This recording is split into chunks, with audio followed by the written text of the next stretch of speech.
उड़ीसा के ex CM का बेटा, क्या कनेक्शन? मौत के बाद फिर से जिंदा होना? ये तो उन लोगों को समझ में आया कि इसका कुछ उड़ीसा के मंदिर से, पुरी के मंदिर से कुछ कनेक्टिविटी है, बट क्या है ये हम लोगों को नहीं पता था। ऐसा माना जाता है कि वहाँ पर एक पत्थर है या एक हार्ट है जिसको लोग जोड़ते हैं कि वो कृष्ण जी का हार्ट है। उसको पुरानी मूर्ति से नई मूर्ति में ट्रांसफ़र किया जाता है। तो जब भगवान श्री कृष्ण की डेथ हुई थी, उनकी बॉडी को जब जलाया गया तो उनका हार्ट था वो जला नहीं था। तो उसके बारे में कुछ मिसिंग से जो कैलकुलेशन रहते थे वो ये थे कि वही हार्ट यहाँ पे आकर के जगन्नाथ जी की मूर्ति में लगा है। रीबर्थ की बात की जाए, पुनर्जन्म की बात की जाए, और उसको इससे क्या डिफरेंस है? क्या ये कहीं ना कहीं पे उससे कोरिलेट करता है? 4 साल की बच्ची ने क्लेम किया था कि मेरा तो पुनर्जन्म हुआ है और मैं यहाँ से मैं आगरा की रहने वाली थी और मेरे हस्बैंड का नाम ये था और ऐसे ये था। उसकी जितने भी दावे थे वो सही पाए गए। Hello and welcome to TOI Mantra. मैं हूं आपके साथ भावना शर्मा। सो टीओआई मंत्रा आपके लिए रोज अलग अलग मिस्टीरियस स्टोरीज लेकर के आता है। तो अगर आप भी जुड़े रहना चाहते हैं, please don't forget to like, share and subscribe. और अगर आपको ऐसा लगता है कि आपके पास भी कोई ऐसी स्टोरी है, कोई ऐसा टॉपिक है जो आप चाहते हैं कि हम डिस्कस करें, then please do comment also. फिलहाल हमारे साथ एक बहुत ही जाने माने गेस्ट हैं, अनिल चतुर्वेदी जी हैं, जो कि अक्सर जब भी जुड़ते हैं तो हमेशा एक नई कहानी के साथ जुड़ते हैं, नई स्टोरीज के साथ जुड़ते हैं। अपने आप में बहुत मिस्टीरियस वो कहानियां होती हैं। और आज भी क्योंकि of the camera Anil ji जिस तरह से हम बात कर रहे थे, आज उसी कहानी पर मैं आपसे चर्चा करना चाहूंगी। तो सबसे पहले तो स्वागत है आपका। नमस्कार। और अ, जो पहला सवाल मेरा रहेगा, अभी आप कुछ देर पहले मुझे एक स्टोरी सुना रहे थे, उड़ीसा के एक्स सीएम का बेटा, क्या कनेक्शन? मौत के बाद फिर से जिंदा होना और पुरी के मंदिर से क्या कनेक्शन? देखिए, इसको क्या कनेक्शन है ये तो नहीं कह सकता, बट वो एक मेरे लाइफ का एक्सपीरियंस था और ये मेरे मतलब इतने सालों के मेरी जो जर्नी रही है एस्ट्रोलॉजी या पामिस्ट्री से रिलेटेड, तो इसमें एक बड़ा इम्पोर्टेंट केस था। और हुआ ये था कि ये 2014 के आसपास की बात है। तो मेरे पास एक बंदा आया और तब मेरा उसका परिचय नहीं कराया गया था। तो वो कुछ चीज़ें थी, वो हाथ दिखाने के लिए मेरे पास आए थे। तो मैंने हज़ारों की संख्या में हाथ देखे हैं क्योंकि मैं 9th क्लास से हाथ देख रहा हूँ। तो एक लंबी जर्नी हो गई।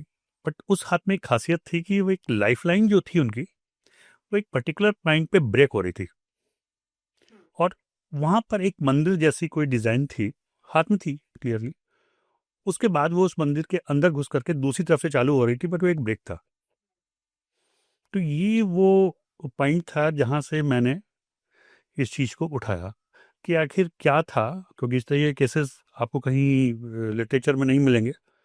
और मैंने इस पर बहुत सालों से रिसर्च भी किया है कि लाइफलाइन इस तरीके से ब्रेक हुई, अपने आप में यूनिक केस था।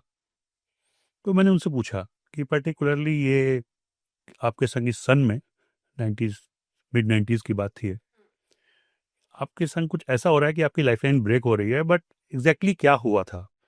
क्योंकि यहाँ पर एक मंदिर का रोल मिलता है जिसमें लाइफ जा करके बाहर निकल रही है। तो इस तरीके का मैंने कभी कुछ देखा नहीं है, आप कुछ बताएंगे कि क्या हुआ था? तो उन्होंने बताया कि हुआ ये था कि इस पर्टिकुलर ईयर में 95 के आसपास की बात रही होगी,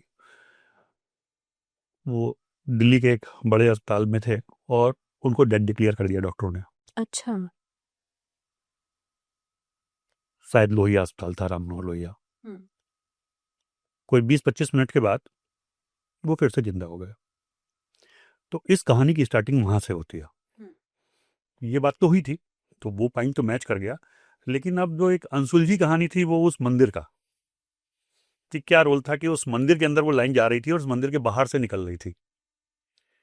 तो मैंने उनसे पूछा कि ऐसा कोई मंदिर या ऐसी कोई चीज़ उस समय हुई थी, क्योंकि मेरे अपना एक एक्सपीरियंस के हिसाब से कोई उस पर वो था नहीं, रिसर्च वर्क था कि उस मंदिर का बड़ा रोल था उनके दोबारा जिंदा होने में।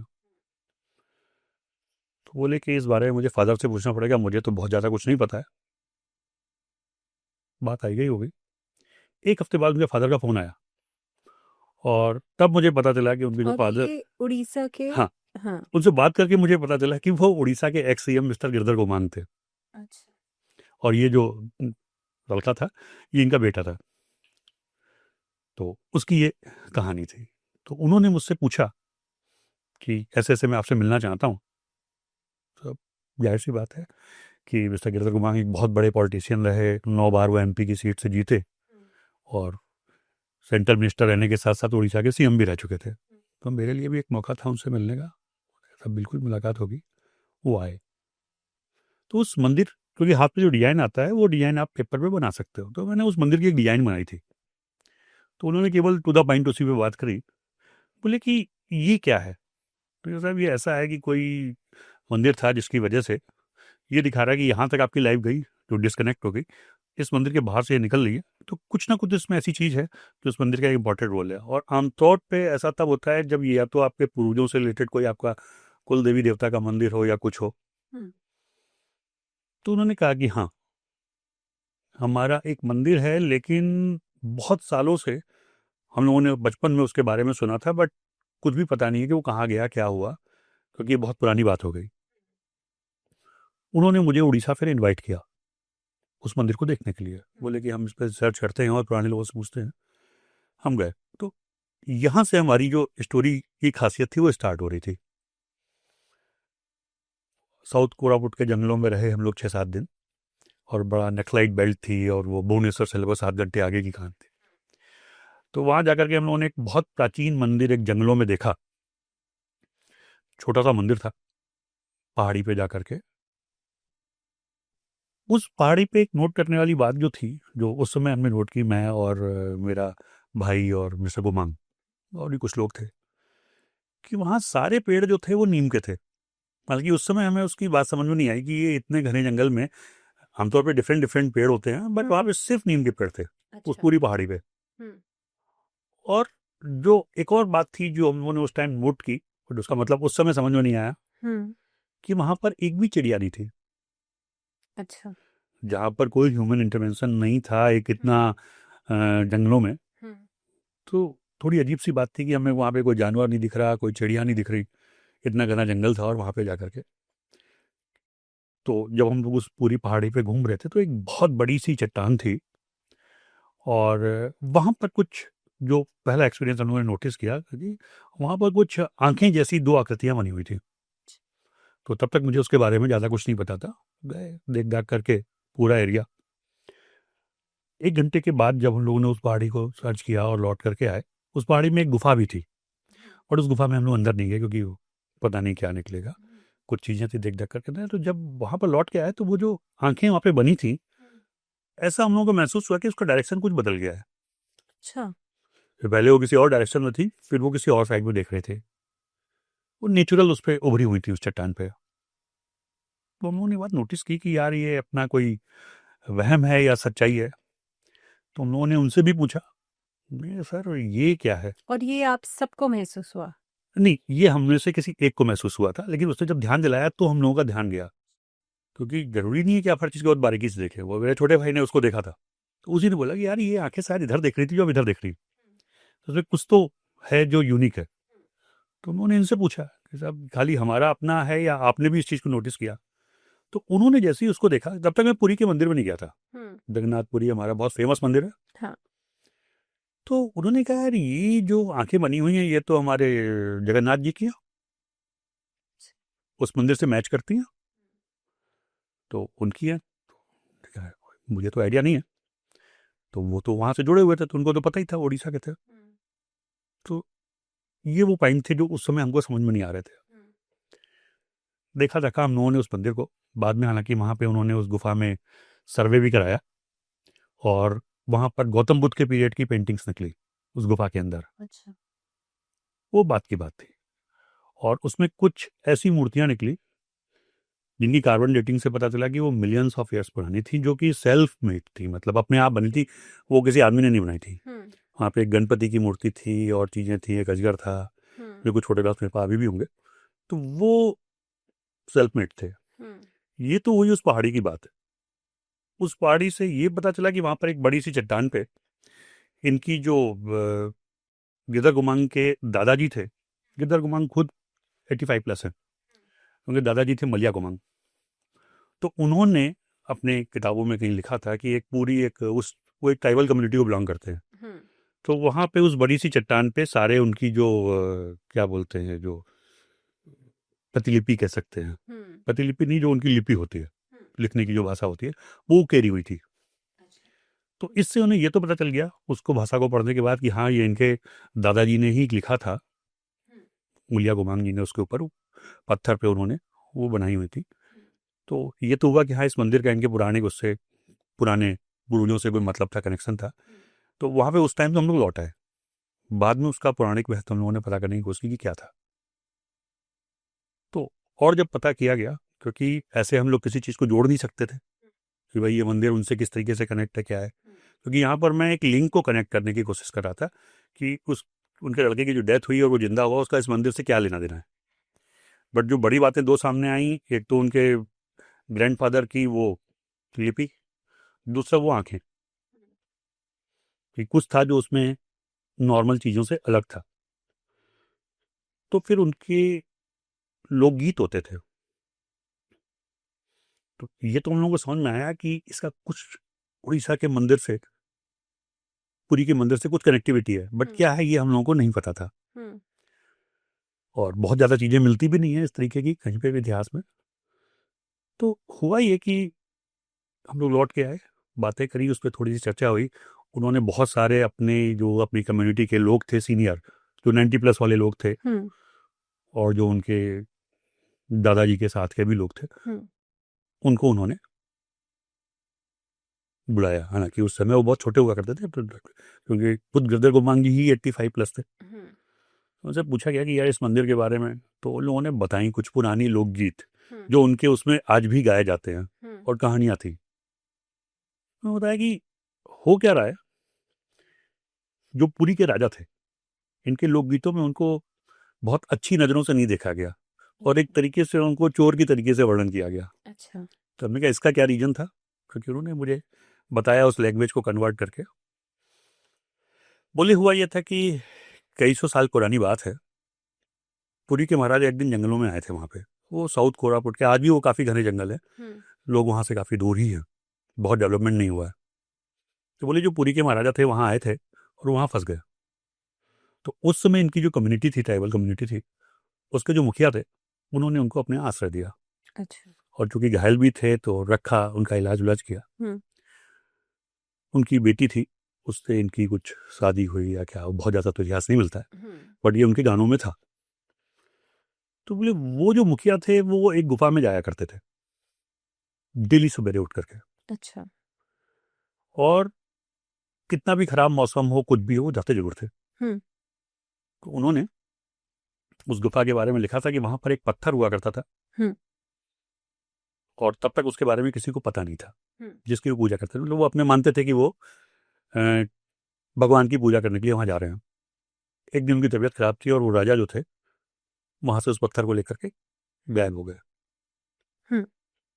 तो ये एक कहानी का एक पार्ट था कि इसलिए वहां पे राजा को लोग चोर बोलते थे।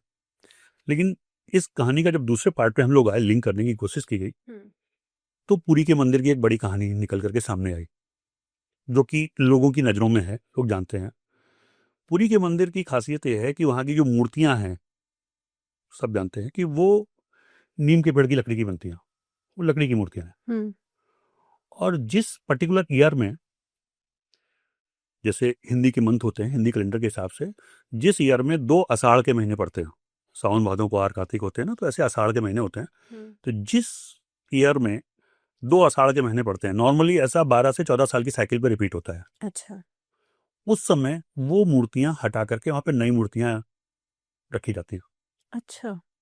तो वहां की मूर्तियां हर एक 12-14 साल की साइकिल में बदली जाती हैं। 2014 में आखिरी बार ये बदली गई थी। अच्छा। ये वही साल था जिस साल मैं वहां गया था।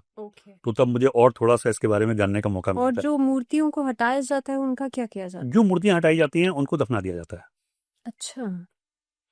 बट नई मूर्तियां आने का भी एक बड़ा प्रोसेस है उनका। पहले जिस पेड़ की लकड़ी की मूर्तियां बननी है, ऐसा माना जाता है कि वहां के जो पुजारी हैं उनको उसके सिम्टम मिलते हैं सपने में, ये उसके लक्षण हैं, ये चिन्ह हैं। एक पूरी कमेटी बनाई जाती है और वो जितने भी उसके मेंबर होते हैं 20 के आसपास, वो सारे लोग फिर उस पेड़ की सर्च करते हैं कि इस तरीके का पेड़ कहाँ है, अच्छा। क्योंकि उस पेड़ के सिम्टम्स बताए जाते हैं। और यहाँ पर मैं उसको लिंक करूँगा कि उस पेड़ की भी खासियत ये होती है जो एक, कि उस पर कोई पक्षी या कोई चिड़िया का घोंसला नहीं होना चाहिए।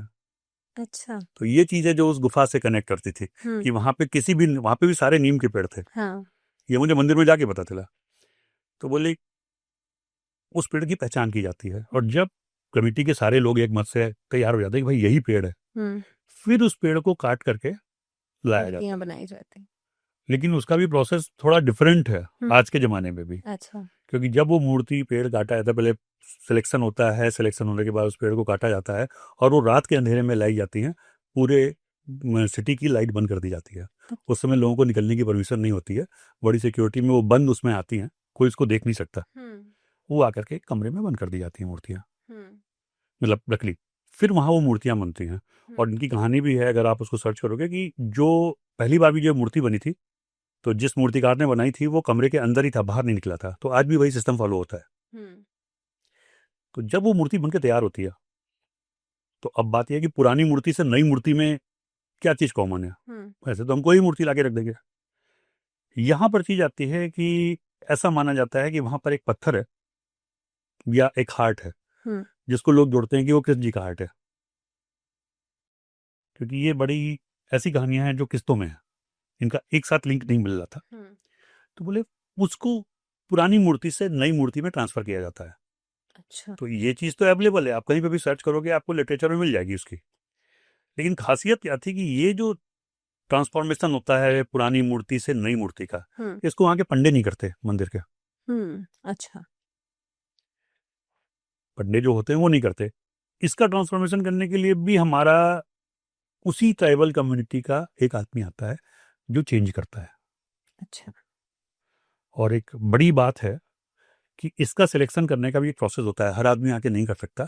इसके लिए भी कहते हैं, जैसे हमारे दलाई लामा वाला सिस्टम है कि उनको सपना देते हैं कि अगला लामा दलाई लामा कौन उनकी जगह लेगा, इसी तरीके से इसमें वहाँ के पुजारी को सपना आता है, और वो जो सपना आता है उसके सिम्टम होते हैं, फिर उस आदमी का भी सिलेक्शन होता है, एक पूरी कमेटी बनती है, और उस ट्राइबल कम्युनिटी में से उसको छांट करके निकाला जाता है कि भाई ये बंदा है जो चेंज करेगा, ये ऑथराइज्ड है। क्योंकि इसको लोग बड़ा पुण्य वाला काम मानते हैं कि बड़ी किस्मत से ऐसी चीज़ें मिलती हैं, तो वो अपना जन्म सफल मान लेते हैं उस चीज़ को लेकर के, और उस पत्थर को इधर से उधर शिफ्ट किया जाता है।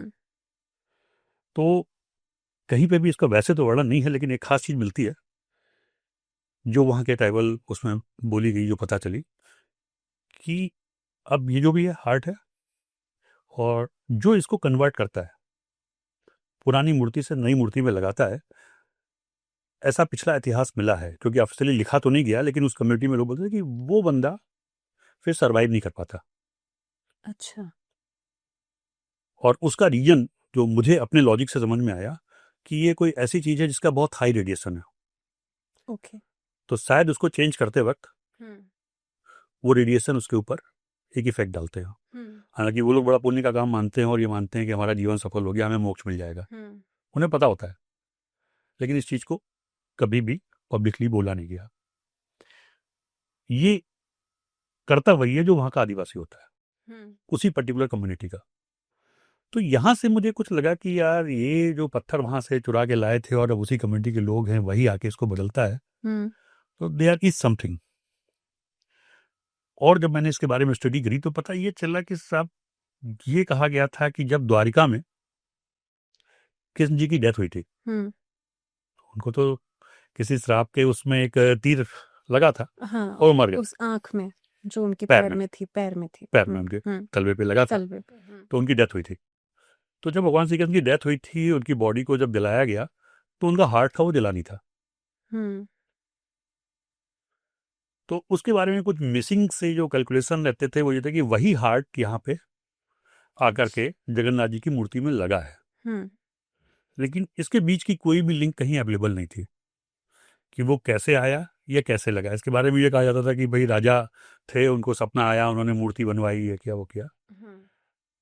लेकिन जब आप इस आदिवासी उसमें गए वहाँ की लोक कथाओं में, वहाँ के गीतों में। तो ये समझ में आया कि कहीं ना कहीं इसका लिंक वहाँ से था। ये वही हार्ट था, हार्ट या जो भी बोले, जो वहाँ पे रख के लोग पूजा करते थे, और वो ला करके यहाँ पे राजा चुरा के ले आए थे। और बाद में उनको सपना आया तो उन्होंने वो मूर्तियां बनाई। जब सारी स्टोरीज जो वहाँ की कथाएं उनको जोड़ते हैं तो ये चीज़ निकल करके आती है। तो बाद में हम लोगों ने कोशिश तो करी, क्योंकि गिरधर गोमांग जी थे साथ में और उनका बड़ा इंटरेस्ट था, और उस मंदिर के ट्रस्टी के मतलब मेन वो भी थे। अच्छा। कि शायद परमिशन हम लोगों को मिल जाए इस पे आगे रिसर्च करने की, लेकिन ये बड़ा धार्मिक मामला था और कई लोगों की इसमें धार्मिक चीजें आ सकती थी, तो उसको हम लोगों को परमिशन मिली नहीं फिर। तो वो लिंक हम लोग नहीं ढूंढ पाए। लेकिन अगर कथाओं को जोड़ते हैं तो वो सारी चीजें, अलग अलग स्टोरीज मिल करके वो चीज आती है कि हाँ, इस तरीके से कृष्ण जी के बारे में था, जो उड़ीसा में आ गया था उनका हार्ट। और इन मतलब कोरापुट के जंगलों में वो था जिसको राजा चुरा के ले आए थे। और उस मूर्ति को जब कन्वर्ट किया जाता है पुरानी मूर्ति से नई मूर्ति में, तो उस हार्ट को शिफ्ट किया जाता है। तो ये पूरी अगर लिंक मिलाएं तो ये लगता है कि शायद ये वही था। ओके। इसको लेकर के ये चीज आई थी। हम लोगों को खासियत ये लगी कि जो नीम का पेड़ था उसमें एक खास तरीके की ब्रांचेस होती हैं, पूरे जंगल में एक ही जैसे पेड़ थे। कोई पक्षी या चिड़िया या जानवर या उसका घोंसला नहीं होना चाहिए, वो इस पूरे जंगल में नहीं थे।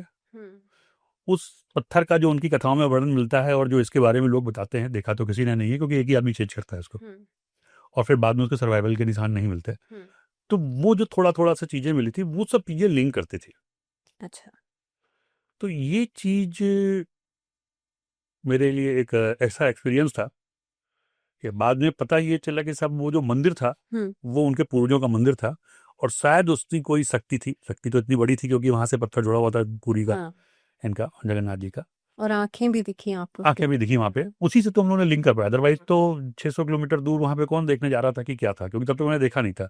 उसके बाद ही हम लोगों को इंटरेस्ट हुआ कि एक बंदा मर के जिंदा हुआ और उसका लिंक वहां से था। लेकिन ये क्या स्टोरी थी जब वो उनका बेटा मर के फिर से जिंदा हुआ और उसके हाथ में जो निशान थे, रेखा थी और जो मंदिर था, इसका अगर हम इंटरप्रिटेशन करें तो क्या मतलब निकलता है? इसका मतलब मेरे हिसाब से तो, क्योंकि इसको कोई डिफाइन नहीं कर सकता, लेकिन मेरे हिसाब से जो मैंने हाथ में देखा और जो चीजें थी, क्योंकि उनके पुरखों का मंदिर था वहाँ पे, उनकी वो पूरी स्क्रिप्ट भी मिली थी कि उन्होंने इस तरीके से लिखा था मलिया गोमांग जी का, और वहाँ पे उनकी जगन्नाथ जी की आंखें भी दिखी थी उस चट्टान पे, उसके फोटोग्राफ भी हैं। और उसके अलावा एक स्टोरी जो वहाँ के लोक कथाओं में थी, जो कई सेंचुरी पहले से चली आ रही थी, कई सौ सालों से, क्योंकि ये तो आदिवासी लोक कथाएं हैं, उनके गीतों में भी वो आती हैं। तो ये सारे के सारे ये थे कि ये इनके जो भी पूर्वजों का मंदिर था उसने इनकी रक्षा करी, जिसको हम लोग कह सकते हैं कि लाइफ आफ्टर डेथ। लेकिन क्या उनके बेटे का मरना तय था? ये एक बहुत अच्छा क्वेश्चन है कि उनके बेटे का मरना तय था कि नहीं था, क्योंकि ये तो था कि उनकी डेथ हुई थी, और डेथ होने के बाद वो जिंदा भी हुआ था, क्योंकि इसको मेडिकली लगभग 20 मिनट से आधे घंटे का वो टाइम था। उसमें उन्होंने मुझे अपने बारे में कुछ बताया कि उन्हें किस तरीके की फीलिंग हुई या क्या हुई, क्योंकि उनके हिसाब से तो वो एक बेहोशी की उसमें चले गए थे। तो वो तो एक अलग ट्रैक ही बदल गया। लेकिन हाँ, ये खास बात है, जो मरना तय की बात है, इस पे इस एंगल से मैंने कभी सोचा नहीं। मैंने सिर्फ देखा कि वो मर के जिंदा हुए, क्योंकि मेरे पास ओवरऑल लाइफ में 3 ऐसे केसेस आए हैं आज तक। लेकिन जैसे आपने कहा कि मैं अगर बीच में इंटरप्ट करूंगा। हाँ प्लीज। वो जो 3 केस हैं, तीनों केसेस ऐसे थे जिसमें आदमी मरा, उनको मेडिकली डेड डिक्लेयर कर दिया गया और वो जिंदा हो गए। उसमें एक आगरा के एसपी थे, उनकी वाइफ के संग हुआ था, एक ये हुआ था जो उड़ीसा के एक्स सीएम थे और उनके बेटे के संग, और ऐसे ही एक फेमस डॉक्टर, मतलब एक वो था, उनके संग हुआ था। लेकिन जो 3 में से 2 चीजें मुझे कॉमन मिली, बल्कि तीनों चीजें कॉमन थी, जो बड़ा मिस्टीरियस सा पॉइंट था, क्योंकि ये हमारे मंदिर के टॉपिक से लगता है, कि तीनों का ब्लड ग्रुप जो था ना, वो चेंज हो गया था जिंदा होने के बाद, क्योंकि वो हॉस्पिटल में हुए केस थे। जैसे इसका पॉजिटिव था, सपोज ओ पॉजिटिव था तो वो निगेटिव हो गया। ये तीनों केसेस में हुआ था। तो ये कई लोग तो ये समझते थे कि हॉस्पिटल में कुछ मिस्टेक हुई, क्योंकि जिंदा होने मरने के पहले और जिंदा होने के बाद ब्लड ग्रुप चेंज हुआ था। इस पर अभी तक मैंने कोई काम नहीं कर पाया, लेकिन हाँ, ये एक बड़ा इंपॉर्टेंट टॉपिक था।